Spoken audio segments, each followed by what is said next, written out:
You know, when we think of villains, we usually picture some kind of monster or a power-hungry tyrant, but today we're diving into one of the most complicated and, frankly, chilling characters ever written, Griffith, from the dark fantasy epic Berserk.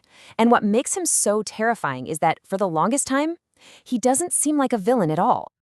In fact, it's the complete opposite. When you first meet Griffith, there's no hint of malice, no darkness. The story, the art, everything, it all paints him as this destined hero. You see this serene look in his eyes, and there's just no way you can see the abyss hiding right behind them. He shows up as a beacon of light. I mean, he's beautiful, he's charismatic, he's calm. He is the kind of person you just instinctually want to trust and follow. The white armor, the hawk imagery, it all just screams purity. And that right there is what makes him so unbelievably dangerous. This old prophecy from the story just gets right to the heart of it. It talks about this one single figure who's both a savior and a destroyer, a leader for both the righteous and the damned. And that is the fundamental conflict that defines Griffith. Okay, so let's start the beginning, because to really understand the fall, you've got to understand the climb. What was it about this man they called the White Hawk that made everyone so drawn to him? Well, it's this incredible combination of qualities.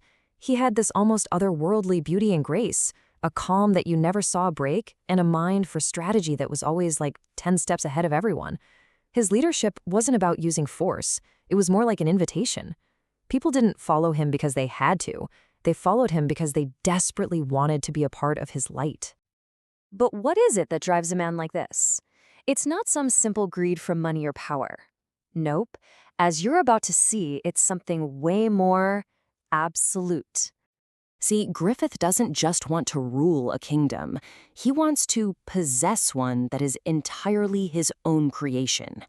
And this dream, it's not just a goal for him, it's his whole identity. It's the sun that his entire universe revolves around, and everything and everyone else is just a planet caught in its gravity. And on the surface, his philosophy here sounds almost noble, doesn't it? He's defining friendship not by loyalty to him, but by this shared, fierce devotion to your own independent dream. It's actually a really inspiring idea. But then you get this, the other side of that same coin. That beautiful ideal of friendship is just completely shattered by this chillingly possessive statement. It reveals the cold, hard truth. To Griffith, people, even his closest friends, are ultimately instruments. They're just tools to be used to build his dream. And this brings us right to the core of this whole thing. If a dream is your entire reason for being, what's the cost? What lines are you willing to cross to make it real? I mean, it's a question we all face, right? In our own small ways. Do you sacrifice time, money, maybe relationships? For Griffith, the scale of this question is just epic. And his answer is terrifyingly simple. There is no limit. There is no price that is too high. This way of thinking all comes to a head at his absolute lowest point. He's trapped, he's broken, his dream is in ruins, and he's given a choice. Accept defeat or sacrifice everything. And as this quote shows for him, it's not even a choice. During this horrifying demonic ritual called the eclipse, he sacrifices his entire loyal army, the Band of the Hawk, to be reborn as a demon king, Femto. So, after paying this unimaginable price, Griffith finally gets his dream.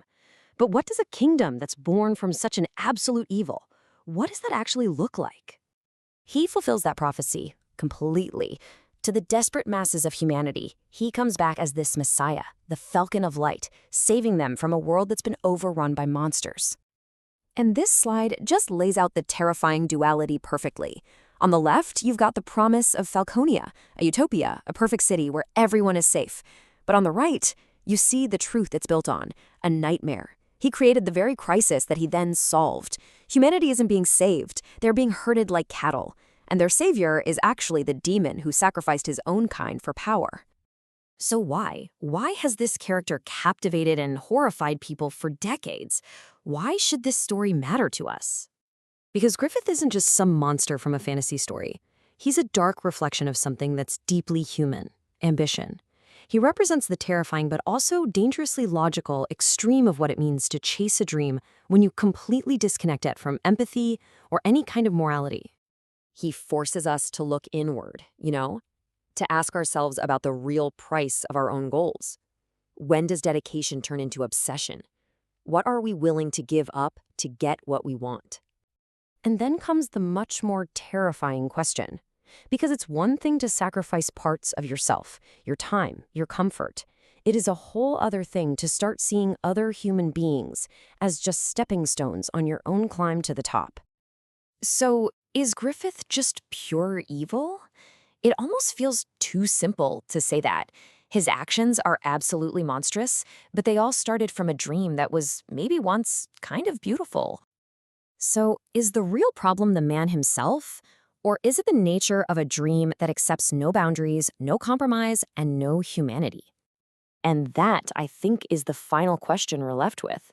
Was the dream of having his own kingdom inherently evil, or did the evil come from the fact that when he was faced with failure and loss and the humanity of others, he simply refused to ever stop climbing no matter who he had to crush under his boot to get to the top?